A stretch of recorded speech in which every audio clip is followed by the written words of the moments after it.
Hello good morning વિદ્યાર્થી મિત્રો। તો ચેપ્ટર નંબર 3 છે જે ઉર્જાના પુનઃપ્રાપ્ત સ્ત્રોત, બરાબર। એ ચેપ્ટર છે એનું આપણે પાર્ટ નંબર 4 પહોંચ્યા છીએ અત્યારે, બરાબર। તો એનો મોસ્ટ આઈએમપી પ્રશ્ન છે પવન ઉર્જા, બરાબર। આ આઈએમપી છે વ્યાખ્યા તરીકે પૂછાય અને ડિટેલમાં પણ પૂછાય। રેડી? તો વ્યાખ્યા જોઈ લઈએ આપણે કે હવા જ્યારે ગતિમાં હોય છે ત્યારે પવન કહેવાય, બરાબર। તો તમને ખ્યાલ બધાને હશે, બરાબર। અને પવનમાં રહેલી ગતિશક્તિ એટલે કે શું કે કાઇનેટિક એનર્જીને પવન ઉર્જા કહેવાય, બરાબર। સિમ્પલ તમારી આ વ્યાખ્યા થઈ ગઈ લગી। તો સૌર ઉર્જાનું એક સ્વરૂપ છે જે કારણ કે સૂર્યની ગરમીથી હવા ગરમ થતા હલકી બનીને ઉપર ચડે અને તેની ખાલી જગ્યામાં આજુબાજુથી પ્રમાણમાં ઘટ ઠંડી અને વધુ દબાણવાળી હવા આવી જાય, બરાબર। તો આ રીતે પવન ફૂંકાય છે અને આ દિવસ છે આપણે જોયું હોય છે। જમીન અને પાણીની ગરમી શોષવાની શક્તિ જુદી જુદી હોય છે અને જમીન ઝડપી ગરમ થાય, બરાબર। જ્યારે સમુદ્રના પાણીથી ગરમ થવાની ઝડપી ધીમી હોય છે, એની ઝડપ એકદમ ધીમી હોય છે। આથી જમીન પરની હવા ગરમ થઈ હલકી થતા ઉપર ચડે અને જમીન પરની હવા ઉપર ચડતા જે ખાલી જગ્યા પડે અને તેને ભરવા સમુદ્ર પરની હવા ઘસી આવે છે। આમ દિવસે સમુદ્ર પરથી જમીન તરફ પવનની દિશા દિવસ દરમિયાન રહે। રેડી? તો થિયરીમાં તમને વધારે કંઈ એટલી આઈડિયા આવે કે ના આવે, વ્યાખ્યા તમારે સમજી લેવાની, બરાબર। વ્યાખ્યામાં પહેલા ખાસ ધ્યાન દેવાનું, એ થઈ જાય પછી તમારે પવન ઉત્પન્ન થવાની રીત છે એટલે કે મેથડ, બરાબર, એ ઉપર તમારે ફિગર ઉપર વધારે ધ્યાન દેવાનું। રેડી? કઈ રીતે શું કાંઈ છે તો આ કોઈ પહેલા આપણે કરી નાખીએ વ્યાખ્યા પછી। રેડી? તો પવનચક્કીની વ્યાખ્યા જોઈએ। પવનચક્કી છે એની વ્યાખ્યા શું હોય કે પવન ઉર્જાની ગતિ શક્તિનું શાફ્ટની યાંત્રિક શક્તિમાં રૂપાંતર કરવા માટે વપરાતા સાધનને પવનચક્કી એટલે કે વિન્ડ મિલ કહેવાય છે, બરાબર। આ સાધન જ્યારે ઇલેક્ટ્રિકલ જનરેટર ચલાવે છે ત્યારે તેને ઓરો જનરેટર કે વિન્ડ ટર્બાઇન કહેવાય છે, બરાબર। તો જોઈએ આપણે એટલે કે વિન્ડ ટર્બાઇન દ્વારા પવન ઉર્જાનું ઇલેક્ટ્રિકલ પાવરમાં રૂપાંતર કરવાની પદ્ધતિને વિન્ડ એનર્જી કન્ઝર્વેશન। તો વિન્ડ પાવર જનરેશનમાં વપરાતા મહત્વના પદોની વ્યાખ્યા, બરાબર। આપણે જે રિન્યુએબલ સોર્સ ઓફ એનર્જી છે ચેપ્ટર નંબર 3, બરાબર, એની ઘણી વ્યાખ્યા છે, બરાબર, અને ઘણી રીતે પૂછાઈ શકે। તો કઈ કઈ જોઈ લે।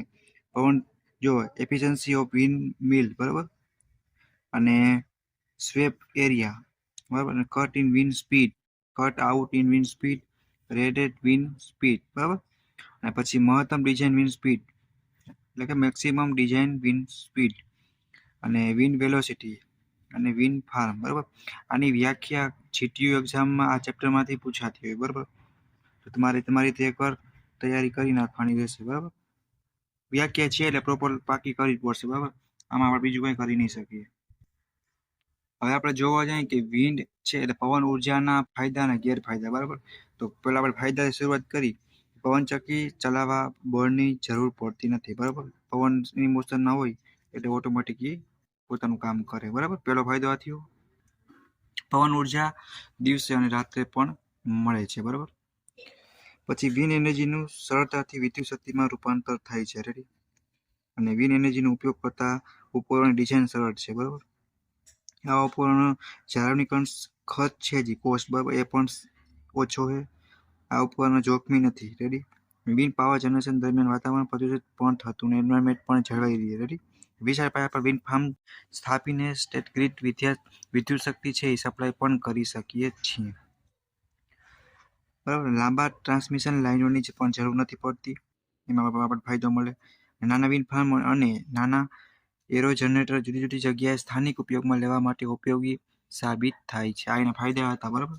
ગેરફાયદાની વાત કરી તો પવનની અનિયમિતતા અને બદલાતી દિશાને કારણે એકધારી ઉર્જા ન મળે, બરાબર। એ પવન ઓછો વધારે હોય તો એ આપણે નુકસાન થાય। વિન્ડ એનર્જી દ્વારા અનિયમિત ધોરણે વિદ્યુત પુરવઠો મળે, બરાબર, અને પવન ઉર્જા સંગ્રહ શકાતી નથી। આજ પવન વધારે છે તો આપણે સ્ટોર કરી લઈને કાલ યુઝ કરશે નહીં હોય ત્યારે એવું નહીં થઈ શકે, બરાબર। એક ગેરફાયદો થયો।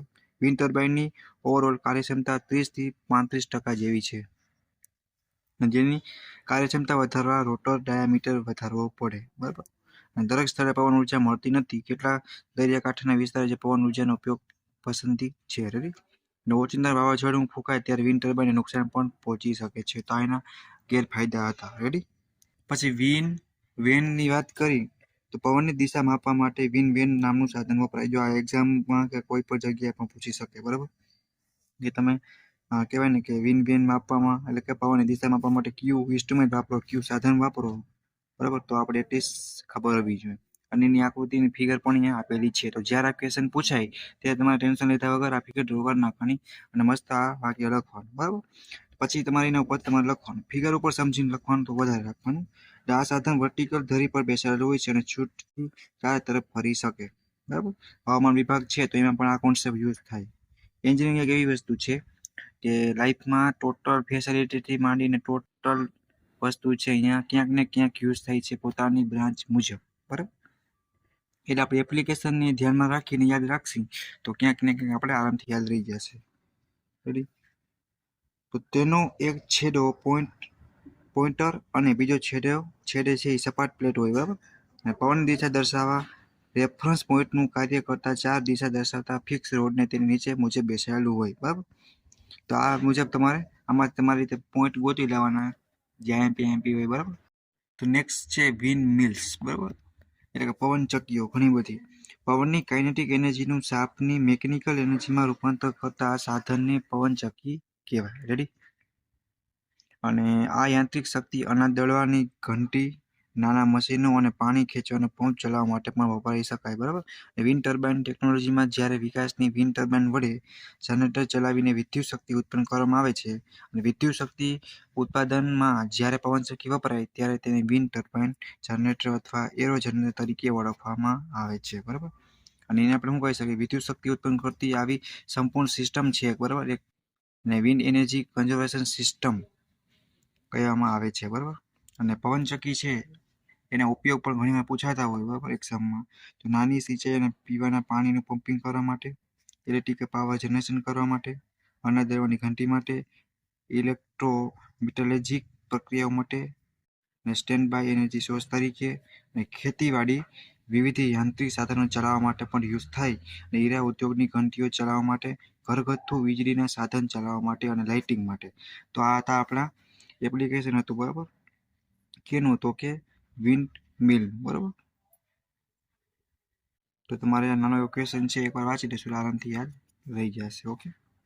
તો વિન્ડ ટર્બાઇનના પ્રકાર છે ટાઈપ્સ ઓફ વિન્ડ ટર્બાઇન, બરાબર. ઘણા ટાઈપની હોય, લિસ્ટ બનાવવાની કીએ અથવા યાદી બનાવો અને કોઈ પણ એક વિશે સમજાવવાનું કહી શકે અથવા ખાલી લિસ્ટ પણ નાના ક્વેશ્ચનમાં હોય, બરાબર. તો Dutch type wind turbine, popular type wind turbine, American multi blade wind turbine, અને સેલ ટાઈપ વિન્ડ ટર્બાઇન, અને મેગ્સ ટાઈપ વિન્ડ ટર્બાઇન, બરાબર. આ પ્રકારની ટર્બાઇન હોય છે. અને ફેન્સ ટાઈપ વિન્ડ ટર્બાઇન આવી જાય. એને પછી બીમાં જોવા જાય તો વર્ટિકલ ધરીની વિન્ડ ટર્બાઇન છે એની અંદર આપણે જોવા જઈએ કે સેવોનિયસ ટાઈપ વિન્ડ ટર્બાઇન આવશે, ડેરિયસ ટાઈપ વિન્ડ ટર્બાઇન, અને સેવોનિયસ અને ડેરિયસ સંયુક્ત પ્રકારની વિન્ડ ટર્બાઇન, બરાબર. તો એના પછી આપણે જોવા જઈએ રોટર પર પવનના આપાતની દિશા મુજબ જોવા જાય વિન્ડ ટર્બાઇન તો up wind rotor wind turbine આવશે એની અંદર, down wind rotor wind turbine આવશે. આ ટાઈપ છે તો ક્લાસિફિકેશન તરીકે પૂછી શકે, બરાબર. અને તમને ફિગર પણ આપેલી છે. પછી જોવા જઈએ કે રોટરના બ્લેડની સંખ્યા પ્રમાણે જોવા જાય તો એક બ્લેડ વાળી, બે બ્લેડ વાળી, 3 અને બહુ બ્લેડ વાળી, બરાબર. આ પણ એક ત્રીજા નંબર છે એની અંદર આવતી બધી ટર્બાઇન છે. પણ રોટર બ્લેડની ડિઝાઇન મુજબ જોવા જાય એકોર્ડિંગ ટુ, બરાબર. તો પ્રોપેલર ટાઈપ સિંગલ અથવા મલ્ટી બ્લેડ ટાઈપ આવશે, સેલ વિંગ પ્રકારની, ડચ પ્રકારની, બરાબર. તો આ રોટર ડિઝાઇન મુજબ આવી ગઈ. એની અંદરની પવનચક્કી છે એના ઉપયોગ મુજબ જોવા જાય તો વોટર પમ્પિંગ છે, ડીસી એસી વીજ જનરેટર, બરાબર. લાસ્ટ બે છે એમાં જે આવશે એરો જનરેશન અને ઓટોનોમસ ગ્રીન મિશન આટલા ટાઈપની આપણે ટર્બાઇન આવે છે, બરાબર. તો આ પ્રકારની યાદી પણ બનાવવાની કી અને મોટું ટૂંકમાં ક્લાસિફિકેશન થઈ જાય છે, બરાબર. તો વર્ગીકરણ પણ પૂછી શકે. રેડી. તો આપણે આપણી રીતે તૈયારીમાં રહીશું. ઓકે. તો આપણે એક તફાવત જોવાના છે અત્યારે, બાબા. આડી ધરી વાળી અને ઊભી ધરી વાળી પવનચક્કીની સરખામણી કરવાની કીએ, બરાબર. તો જીટીયુની અંદર અથવા મિડ એક્ઝામમાં એકાદ બે તફાવત તો પૂછાતા હોય, ફિક્સ જ છે, બરાબર. એમાં કાંઈ આપણે ડાઉટ કરવા જેવું છે નહીં. તો comparison between horizontal axis and vertical axis wind મિલની વાત કરી, બરાબર. તો આ સહેલી છે એટલે જ તમે આમ બે ત્રણ કે ત્રણ પોઈન્ટ સ્કીપ કરો તો પણ તમને આરામથી યાદ રહી જાય, બરાબર. તો આપણે ચાલુ કરીએ ત્યારે આડી ધરીવાળીની એટલે કે હોરિઝોન્ટલ એક્સિસ વિન્ડ મિલની વાત કરી તો તેને વિન્ડ એક્સિસ રોટર પણ કહેવાય, બરાબર. પેલો તમારે એક પોઈન્ટ યાદ રાખી લેવાનો, અને તેને કોસ વિન્ડ એક્સિસ રોટર કહેવાય, બરાબર. બેયને એક પોઈન્ટ તમારે યાદ રાખવાના થશે. તો જ્યારે હોરિઝોન્ટલ છે આપણે 21 વિન્ડમિલની વાત કરી તો બીજા નંબરનો પોઈન્ટ છે શું આવશે કે રોટર છે એ ઓરિએશન પવનની દિશાને કાટખૂણે હોય બરાબર, અને રોટરની અસરકારક સરફેસ પવનની દિશામાં આગળ વધે બરાબર. તો સેલ અને મલ્ટીબ્લેડ રોટર વિન્ડમિલ આડી ધરી છે, તમને યાદ કદાચ ન રહે બરાબર, તો તમે એક્સિસ પણ લખી શકો વિન્ડ મિલો છે બરાબર. અને સેવનિયન અને રેડિયન ઊભી ધરીવાળી વિન્ડ મિલો છે બરાબર. આ 3 પોઈન્ટ તમારા થયા. ચોથો તમને સહેલો કયો છે કે રચના અને ડિઝાઇન પ્રમાણમાં જટિલ છે. તાની શું હોય જટિલ એ છે બરાબર, સમજો સરળ એટલે કે સાદી ગઈ છે. તફાવતનો એ જ એક મેઇન બેનિફિટ છે. આપણે અહીંયા કોસ્ટલી હોય તો અહીંયા પાછું ટૂંકમાં કહેવાય ને ઓછી કોસ્ટલી ટાઈપનું 11 પોઈન્ટ આપ્યા છે, તો એટલે આપણે 10-15 નહીં, પણ કોઈને ક્વેશ્ચન આવડતું હોય બનાવીને લખવું હોય તો પણ લખી શકે બરાબર. તો આ તમારે યાદ રાખવાનું. સાદા કાર્ય સિદ્ધાંત પર કાર્ય કરતી પાવર જનરેશન માટે વપરાતી મોટી વિન્ડ મિલો વધુ જટિલ છે બરાબર. અને રેક ફોર્સથી ચાલતા રોટેવાળી અને વિન્ડ મિલો સાદી, સરળ અને રચના રહે. Ready. Tip 2 wind speed ratio વધુ છે અને વધારે પાવર આઉટપુટ આપે. રેડી. અને ટીપ 2 વિન્ડ સ્પીડ રેશિયો ઓછું, જો વધારે હતો બરાબર તો આપણે અહીંયા ઓછો આવી ગયો, અને પાવર આઉટપુટ આપે. રેડી. અને પવનની દિશા બદલાતા રોટરને પણ પવનની સામેની દિશામાં ગોઠવવો પડે બરાબર. અને બીજી વાત કરીએ આપણે તો આ વિન્ડ મિલને રોટર દરેક દિશામાં પવનની એક જ સ્થિતિમાં રહીને ફરતો હોવાથી રોટર ગોઠવવો પડતો નથી બરાબર. તમને એક આ યાદ રાખી શકશો, પવનની દિશામાં રોટરને જતા બ્લેડ, બેરિંગ અને અન્ય બીજા ભાગો પર વધુ સ્ટ્રેસ લાગે બરાબર. અને સ્ટ્રેસ વધારે લાગવાનો જે પ્રશ્ન નથી આની અંદર બરાબર ને, કારણ કે રોટરની સ્થિતિ બદલાતી નથી, આમાં સ્થિર રહીએ. તમને આપણામાં જોઈ ગયા એ પ્રમાણે વધુ પડતા સ્ટ્રક્ચરલ સપોર્ટની જરૂર છે આની અંદર, તો અહીંયા સપોર્ટની જરૂર નથી. તો તમારે પાછો એક આ યાદ રાખી લેવાનું બરાબર. પાવર જનરેશન માટે ખૂબ જ પ્રચલિત થયેલ છે આ કઈ તો ઓરિજિનલ એક્સિસ વિન્ડ મિલ બરાબર. અને પાવર જનરેશન માટે પ્રચલિત થવાથી હજુ શરૂઆત ટૂંકમાં થઈ. રેડી. તો આ તમારો તફાવત હતો આડી ધરીવાળી પવનચક્કી અને ઊભી ધરીવાળી પવનચક્કી, વર્ટિકલ અને હોરિઝોન્ટલ એક્સિસ વિન્ડ મિલ બરાબર. આ ચેપ્ટરમાં જ્યારે પણ પ્રશ્ન જીટીમાં પૂછાશે ત્યારે આ પૂછાવાનો 90% ચાન્સ રહે, અને પ્રશ્નમાં પૂછાઈ શકે શોર્ટ નોટ તરીકે, એવું નથી કે તફાવત જ પૂછાય. તો બાયોમાસની વાત કરવાના અહીં, આ પણ જીટીયુ એક્ઝામ માટે આઈએમપી પ્રશ્ન છે. વનસ્પતિ અને પ્રાણીજન્ય સેન્દ્રિય કાર્બનિક પદાર્થને બાયોમાસ કહેવાય બરાબર. અડધી લીટીની પણ વ્યાખ્યા છે કે બાયોમાસ કેને કહેવાય. તેમાં રહેલી ઉર્જા બિનપરંપરાગત ઉર્જાનો સ્ત્રોત છે, જે બાયોમાસની વ્યાખ્યા નીચે મુજબ આપી શકાય. વનસ્પતિ દ્વારા પેદા કરવામાં આવતા કાર્બનિક પદાર્થ અને સેન્દ્રિય પદાર્થ ઓર્ગેનિક મેટર એન્ડ બાયોમાસ કહેવાય બરાબર. તો તમે આ પણ યાદ રાખી શકો. સૂર્યપ્રકાશ વનસ્પતિ પર પડતા વનસ્પતિમાં રહેલા ક્લોરોફિન તત્વની હાજરીમાં પ્રકાશ સંશ્લેષણ પ્રક્રિયા થાય, જેમાં કાર્બનિક ડાયોક્સાઇડ અને પાણીનું ક્લોરોફિલની હાજરીમાં સૂર્યપ્રકાશથી વિઘટન થતા ઓક્સિજન અને કાર્બનિક પદાર્થ પેદા થાય, અને આ કાર્બનિક પદાર્થ સ્ટાર્ચના સ્વરૂપમાં સંગ્રહાય છે. આમ સૂર્યશક્તિનું રૂપાંતર રાસાયણિક શક્તિમાં થઈને બાયોમાસ બને બરાબર. તે સંગ્રહાય ઓર સૌર ઉર્જા છે બરાબર. આપણે સંગ્રહી પણ શકી છે, અને આથી તે ઉર્જાનો પુનઃપ્રાપ્ત સ્ત્રોત પણ કહી શકાય છે બરાબર. બાયોમાસની સિમ્પલ વ્યાખ્યા અહીંયા આપણે જોઈ, અને આ લાઈન પણ અહીંયા લગીની. રેડી. બાકી તમને જેટલું યાદ હોય તો તમે એમાં લખી શકો કે સોર્સ છે બાયોમાસના એ કયા કયા છે, આપણે એ પણ જરૂરી છે. જ્યારે 7 માર્ક્સના પ્રશ્ન પૂછાય ત્યારે વ્યાખ્યા આપો બરાબર, એટલે અને કઈ રીતે કામ કરે છે, શું સ્ત્રોત છે બરાબર, અને એનો ફાયદા ગેરફાયદા એપ્લિકેશન બધું મિક્સમાં પ્રશ્ન પૂછાય. રેડી. અને આ પ્રશ્ન મોટા માર્ક્સમાં વધારે પૂછાવાનો ચાન્સ થશે, કે એમાં ફાયદા ગેરફાયદા અને એપ્લિકેશન અને ઉપયોગ અને બધું મિક્સમાં પૂછાય બરાબર. તો ધન સ્વરૂપ બાયોમાસ છે એટલે કે સોલિડ બાયોમાસ છે, અને પ્રવાહી બળતણના સ્વરૂપમાં બરાબર લિક્વિડ આવશે, અને ગેસ સ્વરૂપમાં બાયોમાસ. આ 3 થઈ ગયા બરાબર. આ પણ ડીપમાં પૂછી શકે. અત્યારે આપણે ખાલી લિસ્ટ બનાવી બરાબર, ખાલી એક લિસ્ટ કે તમને સોર્સ કયા કયા છે એ તમને આઈડિયો આવે. બેઝિક લઈ છે બરાબર, બાકી તમે કોલેજમાં બધા ભણી ગયા હશો. તો બાયોમાસના ફાયદા ક્યાં ક્યાં છે કે બાયોમાસ પુનઃપ્રાપ્ત સ્ત્રોત છે પહેલા નંબરનો બરાબર. તે અખૂટ છે, ખોટોનો છે નહીં. વનસ્પતિ વારંવાર ઉગાડી શકાય, કાપી તેમાંથી ઉર્જા અને ખાતર મેળવી શકાય બરાબર. અને બાયોમાસનો ઉપયોગ કરવાથી વાતાવરણ પર પ્રદૂષણ નથી થતું. બાયોમાસમાંથી ઉર્જા મેળવ્યા બાદ વધારાનો કચરો ખાતર તરીકે પણ આપણે ખેતરમાં કે વાડીમાં આપણે અહીંયા એગ્રીકલ્ચરમાં આપણે યુઝ કરી શકીએ. તો 3 ને 3 મેન થઈ ગયા. તો બાયોગેસ પ્લાન્ટમાં બનતા મિથેન ગેસ દ્વારા મિકેનિકલ ઇલેક્ટ્રિકલ શક્તિઓ મેળવી શકાય. તેનાથી રસોઈ પણ બનાવી શકાય. જે લોકો ગામડામાં હશે એને આઈડિયા હોય છે કે બાયોમાસ કઈ રીતે વર્કિંગ એટલે કઈ રીતે કામ હોય. બરાબર, સિટી વાળાને એટલી ખ્યાલ નહીં હોય અત્યારે. તો ઉપયોગનું ક્ષેત્ર નજીકમાં હોવાથી બાયોમાસના ટ્રાન્સફરનો પ્રશ્ન નથી. બરાબર, કે આપણે એક જગ્યાએથી બીજી જગ્યાએ હેરાફેરી કરવાનો કોઈ ખર્ચ કે એવું કંઈ પણ છે નહીં. બાયોમાસ આપતી વનસ્પતિ દરિયા અને તળાવના પાણીથી સપાટી ઉપર ઉગાડી શકાય અને એટલે ખેતીની કિંમત જમીનનો બચાવ પણ થાય. અને પ્રવાહી સ્વરૂપના બાયોમાસનું આંતરિક દહન એન્જિન ચલાવી શકાય છે. બાયોમાસ કાર્બનિક પદાર્થ હોવાથી પ્લાસ્ટિક અને દવા ઉદ્યોગમાં પણ વાપરી છે. બરાબર, તો ગેરફાયદા હે બરાબર, એ પણ આપણે યાદ રાખી લેશી. બરાબર, ગેરફાયદા ક્યાં હે? તો બાયોમાસમાં 50 થી 90% પાણી હોવાથી તેનું વજન વધારે. પહેલી વસ્તુ એ જ.